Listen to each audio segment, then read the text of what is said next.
नमस्कार, स्वागत है आपका न्यूज़ लॉन्चर पर। मैं हूं अशोक वानखेड़े, लेकर आया हूं आपका अपना कार्यक्रम द डायरेक्ट हिट। दिल्ली के चुनाव के नतीजे विधानसभा के सिर्फ केजरीवाल को हिट नहीं कर गए, इंडिया गठबंधन को हिट नहीं कर गए। नागपुर में बैठा हूं, इसलिए बता रहा हूं कि दिल्ली के नतीजों ने नागपुर को भी हिट किया। याद कीजिए पिछला लोकसभा चुनाव, और पिछले लोकसभा चुनाव में मामला यहां तक आ गया था कि भारतीय जनता पार्टी के राष्ट्रीय अध्यक्ष जेपी नड्डा ने इंडियन एक्सप्रेस से बात करते हुए कहा था, तो हमें राष्ट्रीय स्वयंसेवक संघ की अब जरूरत नहीं है। अब भारतीय जनता पार्टी अपने बलबूते पे सक्षम है। ये संघ के लिए पहली बार ऐसा वक्तव्य सुनने को मिला। नहीं तो संघ एक आयरन कर्टन्ड संस्था है। संघ के अंदर क्या चल रहा है, संघ के कितने वर्टिकल्स हैं, मेंबर्स कितने हैं, ये सब कैलकुलेटेड चीजें होती है। संघ से आदेश आते हैं और आदेश लिया जाता है। संघ को कोई नसीहत नहीं देता, और यही कारण है कि संघ के तमाम वर्टिकल्स, वनवासी हो या फिर एजुकेशन वाला विंग हो या भारतीय मजदूर संघ हो या भाजपा हो, यहाँ हमेशा डेपुटेशन पे संघ के प्रचारक जाते हैं। बड़े बड़े पोस्ट पे रहते हैं, खासकर भारतीय जनता पार्टी में जनरल सेक्रेटरी ऑर्गेनाइजेशन, महामंत्री संगठन, ये हमेशा एक संघ का वरिष्ठ प्रचारक होता है। वो समन्वय का काम करता है संघ और भाजपा के बीच में। इनडायरेक्टली संघ पूर्ण रूप से अपने हर विंग को, वर्टिकल को कंट्रोल करता है। वैसा ही कंट्रोल वो भाजपा को भी करता था। नरेंद्र मोदी के आने के बाद, मतलब नरेंद्र मोदी जब मुख्यमंत्री बने तब से गुजरात की संघ की इकाई और मुख्यमंत्री के बीच में कुछ ठीक नहीं चल रहा था। विश्व हिंदू परिषद के सिंघल साहब और मोदी के बीच में ठीक नहीं चल रहा था, क्योंकि नरेंद्र मोदी अपने हिसाब से काम करने वाले नेता हैं। यदि हाथ में कमांड ली तो पूरी कमांड लेते, फिर वो किसी की कमांड लेने के आदि नहीं है। इसके पहले मैं थोड़ा पीछे ले जाता हूं आपको। नरेंद्र मोदी का आगमन क्यों हुआ नेशनल लेवल पे? इसलिए नहीं कि लगातार वो 3 बार वो मुख्यमंत्री बने। मुख्यमंत्री तो उससे बड़ा राज्य है गुजरात से, शिवराज सिंह चौहान वो बने, रमन सिंह भी थे, सब बड़े बड़े कद्दावर नेता थे। लेकिन भारतीय जनता पार्टी एक राजनीतिक विंग है संघ का, जो सत्ता पा सकता है। सत्ता की ताकत कई बार संगठन पे भारी पड़ती है। इसलिए संघ हमेशा चाहता था कि भाजपा का नेतृत्व संघ के सामने नतमस्तक रहे, और वो कई बार सीनियरिटी जूनियरिटी के चलते बदल गया। खासकर सरसंघ चालक जब रज्जू बाबू बने, उसके बाद जो सरसंघ चालक बने, उनसे कहीं ना कहीं अडवाणी जी और अटल जी सीनियर थे, क्योंकि वो भी संघ से निकले थे। यदि अडवाणी जी और अटल जी संघ में ही रहते तो इन दोनों में से कोई ना कोई संघ चालक बनता। इसलिए मोहन भागवत जब संघ चालक बने तो भारतीय जनता पार्टी की बागडोर अटल जी और अडवाणी जी के हाथ में थी। अडवाणी जी जब जयपुर के पूरे प्रांत के मुखिया थे संघ के, तब अकोला में शाखा में पहली बार मोहन भागवत गए थे। इतना जूनियर सीनियर का फर्क है। इसलिए फिर संघ के सामने नतमस्तक होने की बात होने के बजाय ये दोनों नेता अपने उम्र का लिहाज देख के, एक्सपीरियंस का लिहाज देख के संघ को सबऑर्डिनेट समझने लगे। वही संघ के लिए खतरे की घंटी बनी। इसके बाद राजनाथ सिंह जी को लाया गया अध्यक्ष बन के, ये सोच के कि राजनाथ सिंह कुछ व्यवस्था करेंगे। लेकिन राजनाथ सिंह पे भरोसा रखना ये संघ के लिए बड़ा एक कमजोर डिसीजन रहा। उसके बाद नितिन गडकरी को लाया गया। नितिन गडकरी ने कुछ हद तक आडवाणी जी को राजी कर लिया था कि वो अब सक्रिय राजनीति से घर बैठेंगे और पूरे सम्मान के साथ उनके साथ व्यवहार होगा। अटल जी तो वैसे ही रिटायरमेंट मोड में जा चुके थे। लेकिन आडवाणी जी के आसपास जो कोटरी थी, जो डी4 के नाम से जो जाने जाते थे, दिल्ली 4, जो ज्यादातर राज्यसभा वाले थे, पैराट्रूपर थे,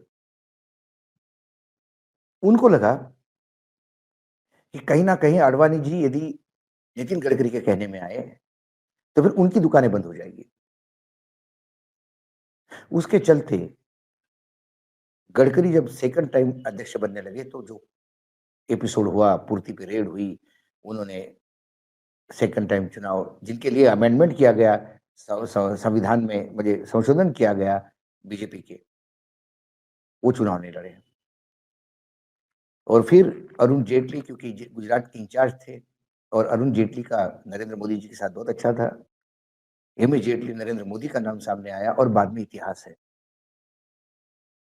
तो नरेंद्र मोदी जी ने बहुत ही क्रूएल तरीके से, क्रूर तरीके से आडवाणी जी को घर बिठा दिया मार्गदर्शन मंडल में, सभी को एक लाइन से। संघ का वो काम तो हो गया, लेकिन फिर जो ताकत संघ ने पीछे खड़ी की थी मोदी के, उससे मोदी जी और ताकतवर हो गए। फिर अमित शाह और मोदी ने मिलकर जिस हिसाब से 2013 से लेके देश चलाया, ईडी, सीबीआई, इनकम टैक्स, ये सारी चीजें बार बार रिपीट करने की जरूरत नहीं। और फिर उनको लगा कि अब संघ भी छोटा ही है। खासकर 2019 के नतीजों के बाद बीजेपी की सरकार मोदी की सरकार हो गई और भाजपा की गारंटी मोदी की गारंटी हो गई। 2024 में 240 पे आए, बैसाखियों पे सरकार आ गई और संघ ने मुंह खोलना शुरू कर दिया। संघ ने तेवर खड़े कर दिए। चाहे आप अयोध्या का संघ चालक का भाषण सुनिए, चाहे उसके बाद संघ का वक्तव्य सुनिए संघ चालक का। लेकिन फिर संघ चालक भी पहली बार लाइफ में ट्रोल हुए, ट्रोल किए गए एक सिस्टम द्वारा। अब पार्टी का अध्यक्ष कौन होगा, इस पे पूरी लड़ाई चल रही है। संघ संगठन पे फिर एक बार पकड़ चाहता है। इसके लिए अध्यक्ष वो होना चाहिए जो संघ के प्रति लॉयल हो।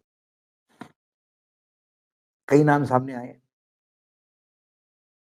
संजय जोशी का नाम सामने आया, वसुंधरा जी का नाम सामने आया,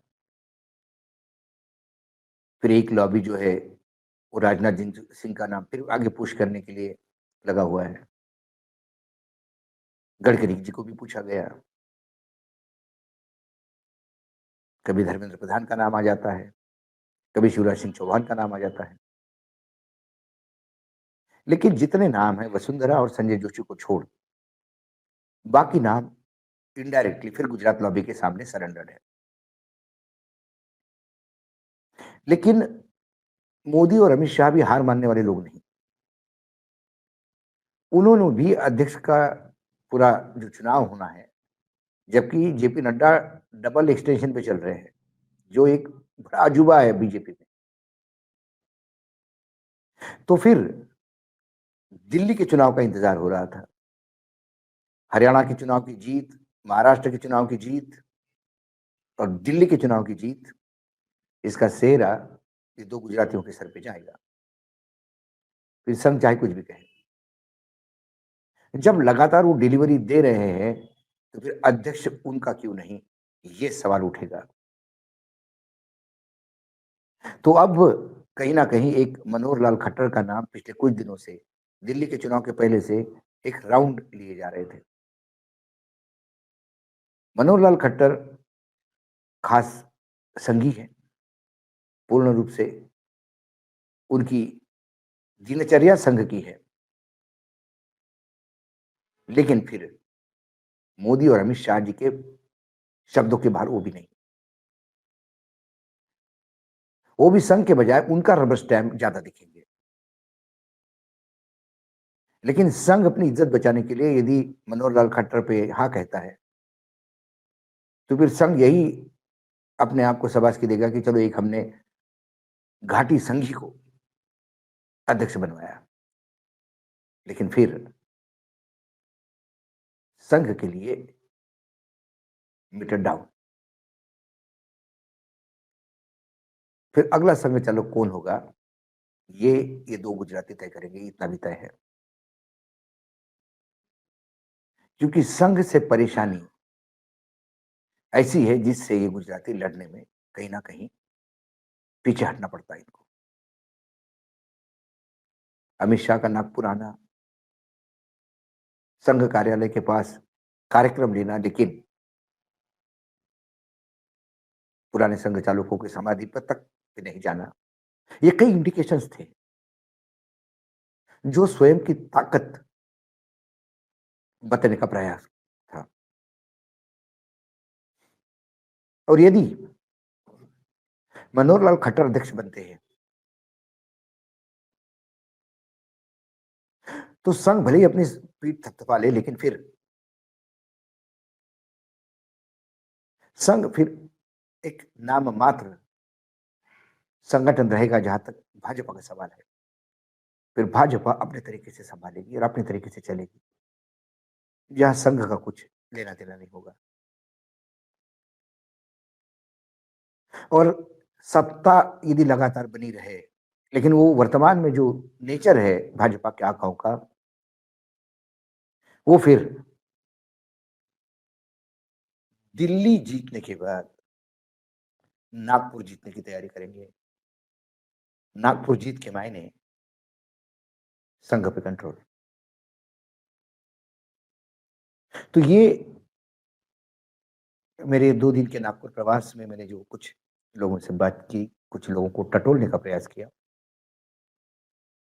उससे जो मुझे दिखाई दिया वो ये है कि चिंता की लकीरें बड़ी घनी हो गई है संघ के लिए। और अगला अध्यक्ष अब नहीं तो कब नहीं वाली बात संघ के लिए भी है। आज डायरेक्ट हिट में इतना ही, कल फिर आता हूं किसी विषय के साथ।